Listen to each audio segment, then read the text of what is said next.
Story 6. Well, the pandemic caused a lot of institutions to change the way that they do things, including colleges. It changed everything from housing all the way down to admissions, Caitlin. And now Georgia's public colleges are extending one of those changes. Our morning reporter TJ Anthony is live with us to give us the details. Good morning, TJ. Good morning. The University System of Georgia announced that they're actually extending waiving testing requirements for most of their schools, a decision which impacts some Central Georgia schools and potential students as well. Now, many of them won't have to take tests like the ACT or SAT.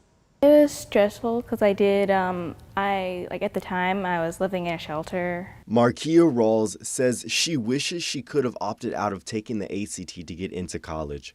Rawls says grades are a better indicator on whether a student will be successful in school.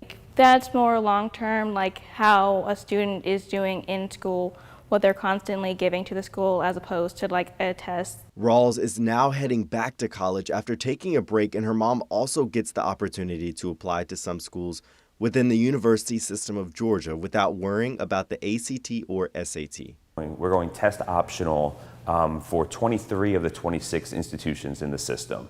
Stephen Schulteis, the vice president of enrollment at Middle Georgia State University, says in the past, USG waived test score requirements for fall 2022 admissions. Now it's extended for all USG schools except Georgia Tech, the University of Georgia, and Georgia College and State University. The other 23 schools will look at another number when it comes to admissions. But going strictly on GPA.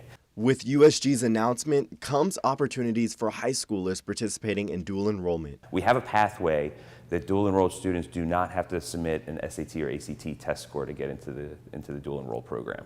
He says students are already benefiting. Approximately 60 students that we've been able to offer admission to now because of this change.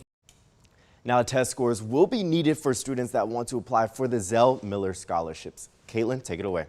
Thank you so much, TJ. Now,